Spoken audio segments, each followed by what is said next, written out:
Good evening, welcome to Have I Got News For You? I'm Bill Bailey. In the news this week.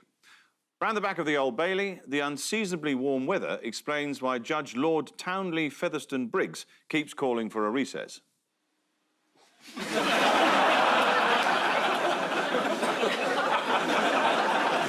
15 years after the global financial meltdown, Gordon Brown has a dream about when he was Prime Minister and saved the world.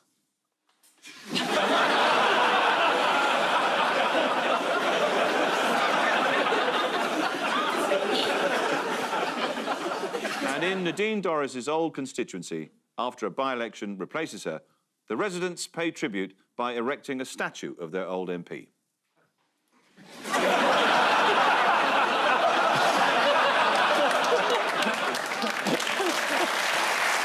On Ian's team tonight is a journalist and broadcaster who is currently writing a book on genius.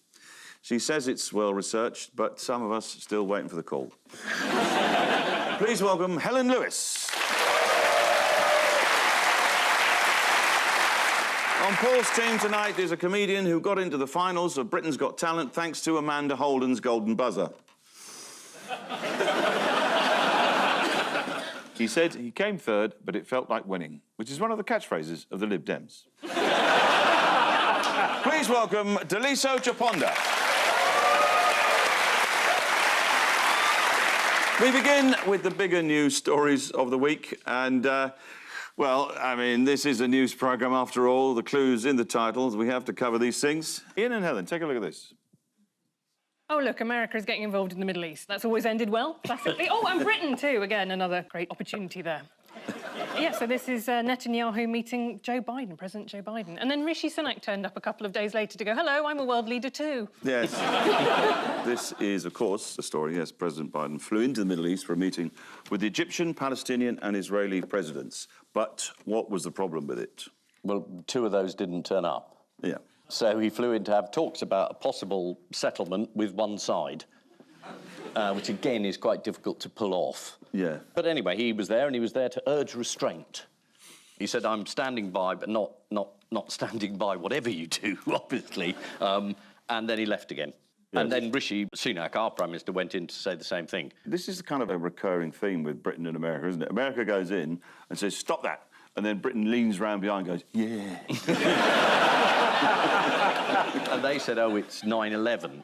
And Biden pointed out that 9/11 didn't go so well afterwards. Yes. They invaded two other countries, killed a lot of people, and then had to retreat ignominiously. So it's not a good parallel. What did Joe Biden say on first meeting President Netanyahu about the hospital attack? He said it had been done by, he thought, the other team, which was yes. a very, very wince-worthy phrase. And then on the plane back, I think, he said, the Palestinians have got to learn to shoot straight, which was sort of a US president giving advice to terrorists, not classically something that happens. No. Biden's problem is that he comes, he goes, and does he have any influence? Rishi Sunak, we know he doesn't. No. I don't know, maybe he thinks standing next to Netanyahu is a bit like standing next to Zelensky. Yes. But it isn't. No. Because in Israel, you know, and you have to point this out, he's very unpopular than Netanyahu. He turned up to do a photo op with a load of soldiers and they booed him. Mm. You know, that's not popular. No. I don't think.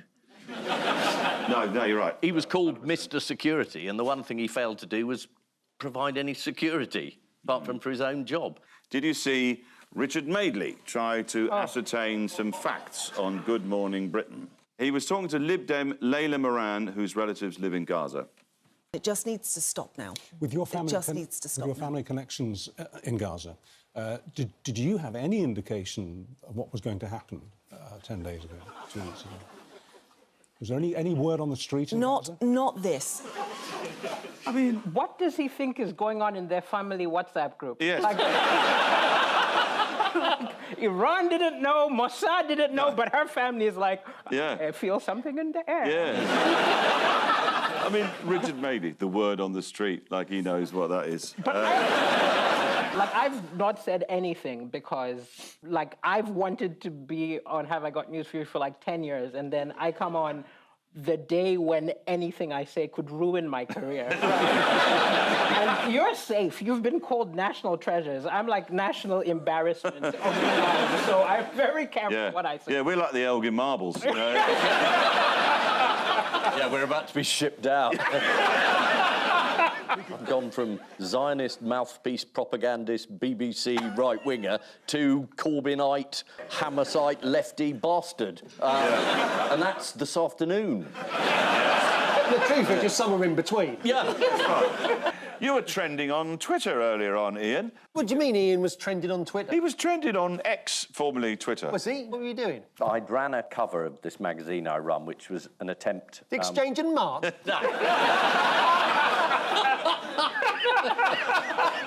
No, it was a very ill-judged cover in which I suggested moderation and balance might be a good idea, and then everyone who's immoderate and unbalanced piled in on me.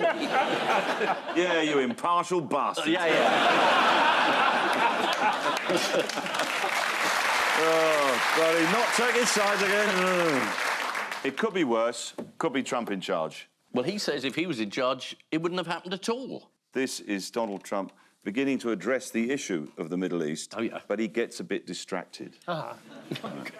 People who sympathize with this are sick. They're sick and they're evil, and they're not going to be fixed. You're not going to make them into wonderful people one day. I didn't know you had flies in Iowa. I hate flies. Now, I'll get in trouble for saying that. Cruelty to animals. No, it's true. You know, I said the other day, I was at a place, and there's a beautiful place, but they had, like, flies. And I said, get fly paper. They said, sir, they're not allowed to sell it anymore because of cruelty to animals. They actually said that. I don't know. Can you get fly paper? It used to be great, right? But they said, you can't do that anymore, sir. It's cruelty. I take it back. Send Trump in. Peace would happen just because of confusion. Yes. That's how easy his mind just goes. Like, I'm focused up. Oh, it's a fly, you know. I just think he would make a phenomenally good improv comedian. He's really listening to falling. Don't you think? He just switches from... No. One of the key things of improvisation is that you have to listen. 30 years you've been doing this show, and I think I finally see you look offended. Yes. He was going to work it back with a no-fly zone joke.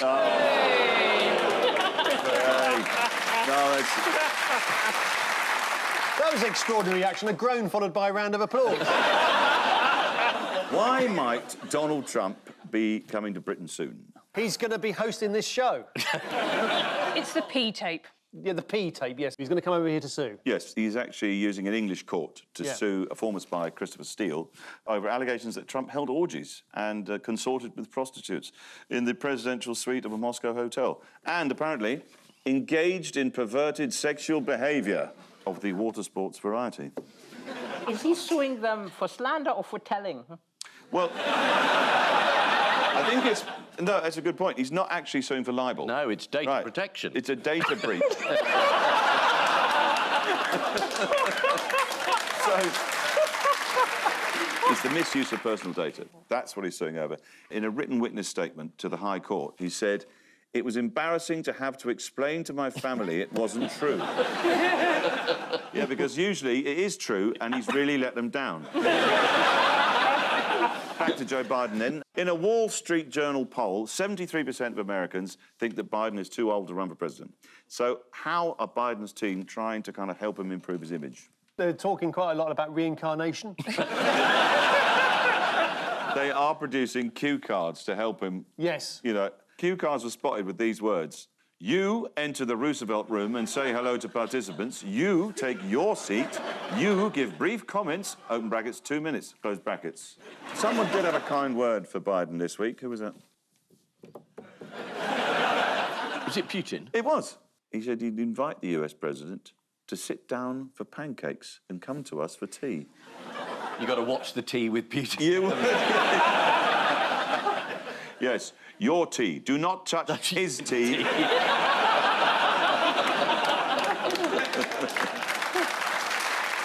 Very good. This is, of course, US President Joe Biden's visit to Israel this week.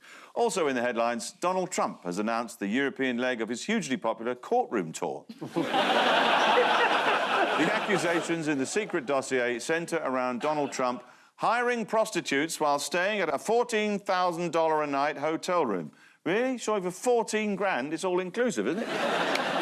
Paul and Daliso, take a look at this. Oh. OK, yes, there's Rishi in a chip shop. There's a highly secure ballot box. Nobody could break into that. Yeah, this is the by-elections that we're talking about, isn't it? And there's the woman with a tin hat. That's a GB News receptor.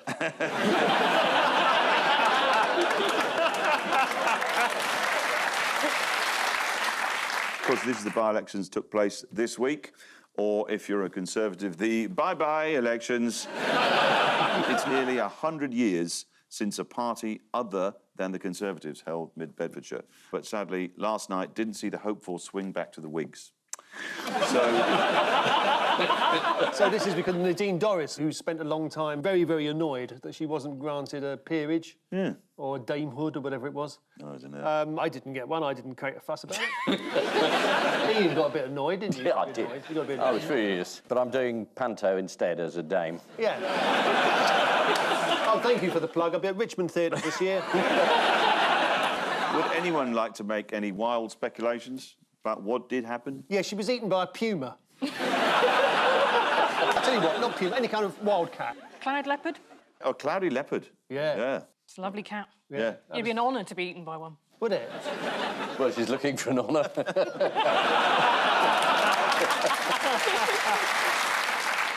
After she resigned, she didn't leave. In Africa, we call it doing a Mugabe. But she didn't turn up, she didn't do her job, she didn't go into the constituency, she just grumbled. Didn't get that from Mugabe, did you? A leaked Conservatives memo blamed expected losses on MPs who are personally associated with negative news stories. So you've got to be more specific, I think, really.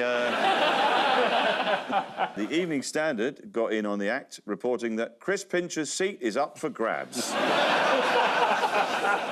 Nadine's got very annoyed. She's tweeted that the memo had been written to shift the blame away from Sunak and deliberately leaked to a journalist who Number 10 regard as thick. Well, I'd have to ask you, Helen, who that might be, do you think? Any thoughts? I mean, I know who it actually was. You can't hold out on us. But given that I've once eaten a lovely dinner at his house, I don't think I can concur with that assessment. Oh, how lovely was the dinner? It's really nice. Oh. Yeah, it was... What you have? Bread? Really thick. I mean, he's clearly got an IQ sufficiently that he didn't just turn on the stove and put his face into it. This is not something I feel I could say about Nadine Dorries. You're not going to say who I'm not it going to was? compromise that sauce. No, Okay. those delicious. Was it? Yeah, why don't you just name a few people you think are thick? OK. And then we can all play along together. All right. How long have you got? Is it Sam Coates? I think we can derive from that it is. So what did Rishi Sunak have to say about the Tory candidate for Tamworth, Andrew Cooper, this week? It was quite lukewarm. It was wasn't very lukewarm, to the point of tepid, to the point of freezing cold. Here they are having a laugh together. Looking at a severed arm together. Staring at... And the severed arm has just put a cross in the Labour box. Rishi said that Andrew was a thoroughly local candidate. Oh, stop, you're going to give him a big head.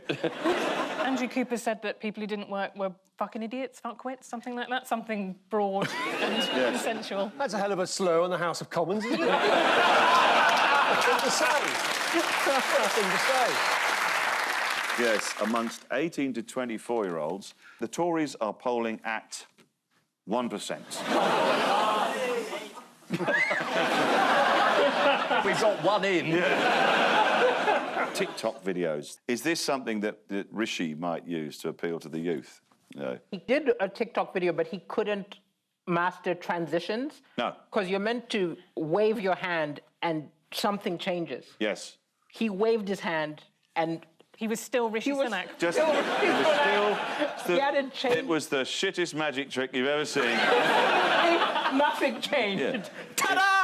We actually have got that clip Oh, you do have right that? here. Check this out. This is fantastic. If you live in or around Blythe, you're going to want to hear this.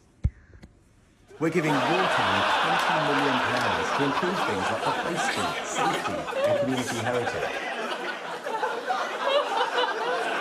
What do you have to do? So you put your hand in, and when it comes back, you've changed your costume, and it's like magic. Oh, right. Yes. It's called editing. It's been around for years. I've never said this before, but you know what they need to do? They need to get in Matt Hancock. That man does some spicy TikToks. Matt Hancock, the nemesis of the nursing home, really? Oh. Who has been adding to the Conservative Party's difficulties this week? Lulu. No. No? Someone who's been indulging in inappropriate behaviour. Again, it's pretty of a wide net. Yeah. Is it Mr. Peterbone? Correct. OK. He's been suspended from the party over accusations of a pattern of inappropriate behaviour towards an aide. It's a bit of nominative determinism there. What, pincher, bone? Yes, exactly, yes. I wouldn't like to be Baroness Motorboat or Lord Cottaging right now.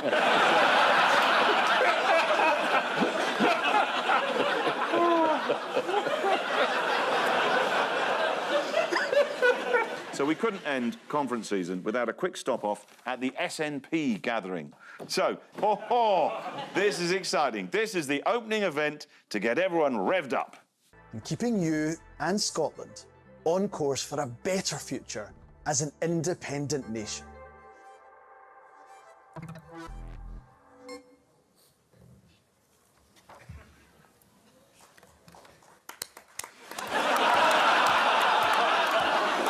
Good morning.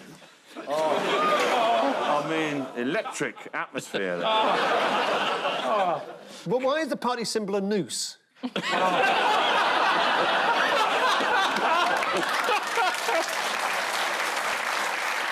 is, of course, the pair of by-elections in Tamworth and Mid-Bedfordshire. In Tamworth, The Guardian canvassed local opinion, including Claire, a carer, who said she was undecided. She doesn't care that much, then.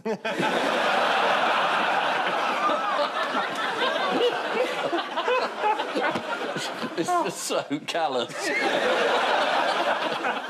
In other news, the COVID inquiry uncovered more about how the government handled the pandemic.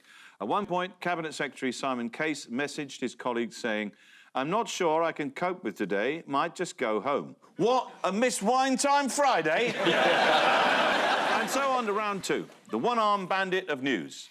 Fingers on buzzers, teams. But you not pull it? All right. Oh, sorry, I got my Joe Biden. You pull lever. Okay.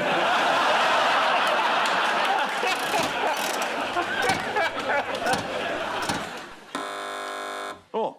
There's a guy, I think he might be a Dutch guy, who specialises in finding stolen works of art. Exactly that. This is the news. A Dutch art detective. I've just told you that. Yeah, yes. I was just repeating that for balance. Oh, OK, fair enough. Last week, he recovered 6 paintings that included a 360-year-old painting of a 7th century king called Radbard. Oh, Radbard. Which is what I got from doing Strictly.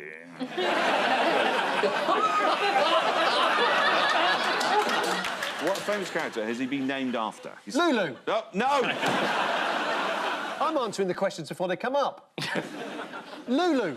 One of them's going to be Lulu, eventually. Yeah. Sure, Sherlock Holmes, judging by the picture there. No, it's Indiana Jones. We can't afford a picture of Harrison Ford, presumably. No. No, Harrison Ford's getting older, so he's now... Well, how old do you think Sherlock Holmes is? There he is. OK. That's Arthur Brand, Dutch art detective. Oh.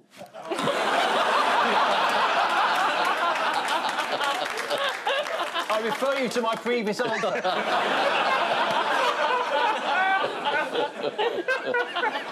There he is. I read this story, and I'll be honest with you, he seems to have a coincidentally large number of times where someone hands him a stolen painting. Well, yes, this recovery work, it was actually covered in a Dutch documentary.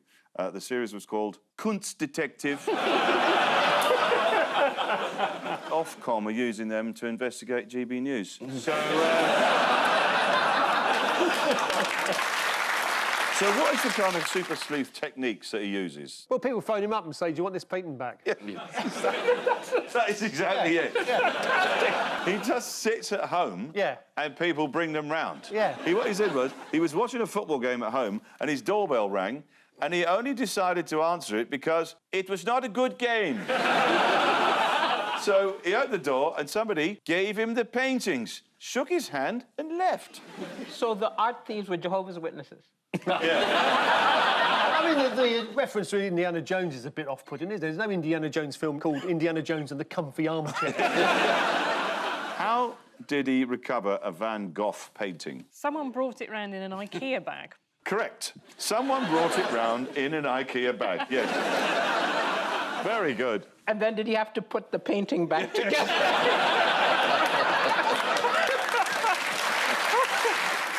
One of the works of art recovered by Arthur Brand was a portrait of William of Orange. It was actually just a picture of a bloke called William, but then the Just Stop Oil got hold of it. In other news, over 2,000 items have also gone missing from the British Museum. The police immediately appealed for information on anyone known to have handled stolen goods and were redirected back to the British Museum. Time now for the odd one out round, just one between you this week. They are King Charles, Noel Gallagher, Stentor and Ross Kemp. Ian. It's about having a loud voice. Ah, Stentor, is that where Stentorian comes from? Stentorian comes from. He was a herald. He was the Brian Blessed of his day. He had an incredibly loud voice. So, topical news quiz, that's the one I know. Ross Kemp, there was a very famous meme of him at the World Cup, and he was topless, shouting. So he shouted? Is it about shouting? Yes, but who's the odd one out then? King Charles. All right, why is that? Well, because he doesn't shout what the others shout. Next one. Well, you're right, it is King Charles. It is King Charles, well, I said it. It is King Charles. He's the only one that's named after a spaniel. Stentor's a Trojan. King Charles uses... He's Greek, the other side. I was just going for a Trojan condom joke. There was no... Sorry. I'm so sorry. It's all right. It's all right. It might have been funny, but historically... Every condom joke on this show is fact-checked. Is Stentor the only one that can pull his tongue out really far? They're all too loud, apart from King Charles, who advocates playing the bagpipes. Ross Kemp was accused of being too loud. According to the Daily Star, during a Punch and Judy show at the start of his career, Kemp took the acting role of Mr. Punch too seriously and went all Al Pacino, making the entire front row of children wet themselves. Here he is, presenting Jackanory. Yeah! Now we hold. So many questions. Is it a poker online tuition? Now we hold. Why is he naked, though? That's the thing. It's strip poker. Yeah.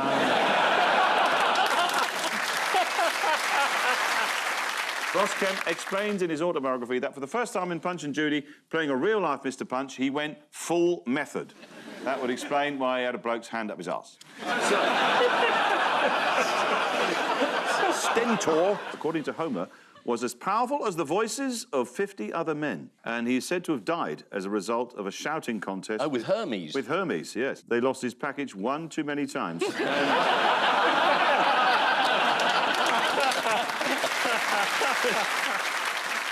Why does the king think we should be playing the bagpipes? He's finally lost it.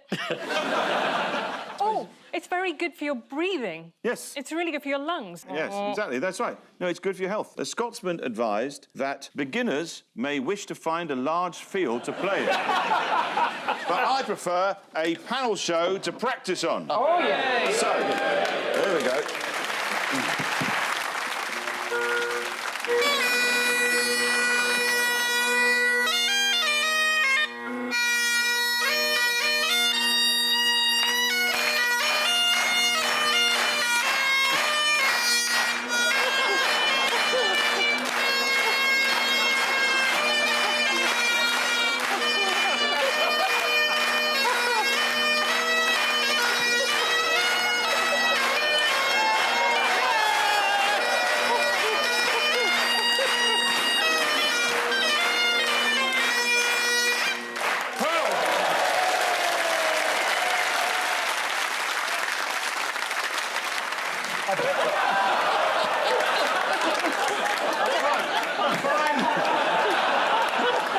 Yeah, it's really good for your health.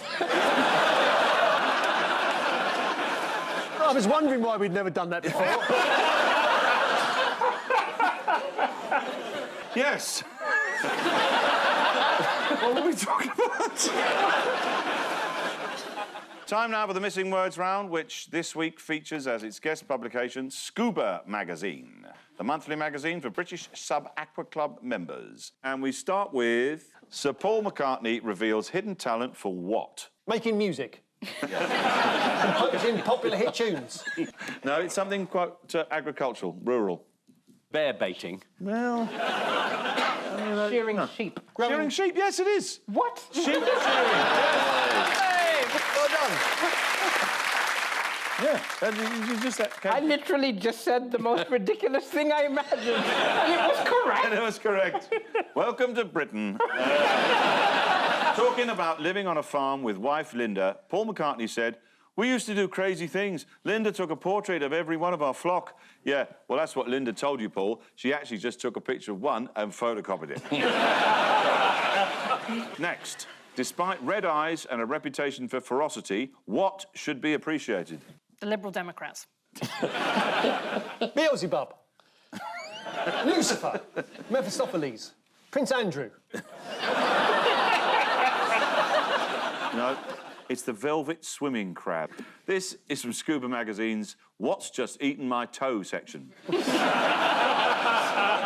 And finally, Colin the diver is concerned that... His wife's having an affair with an octopus. He's found black ink behind her ear. He found 8 pairs of shoes in the bedroom. Yeah.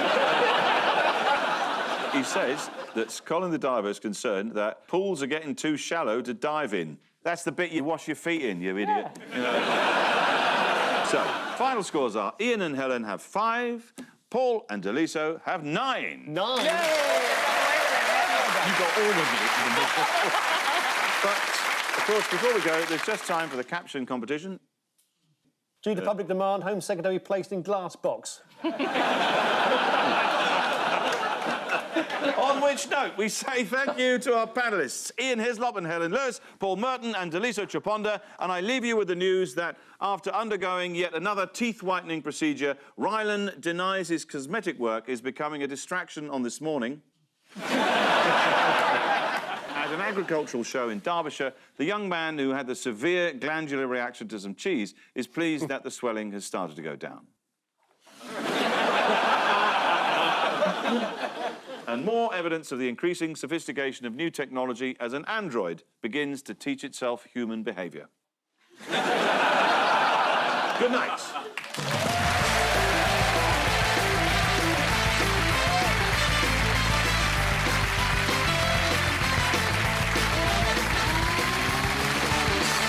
From stand-up, sketch to musical comedy acts, fresh new talent compete in the BBC New Comedy Awards. Watch on iPlayer. While from BBC Sounds, a new podcast on the week's biggest PR disasters when it hits the fan.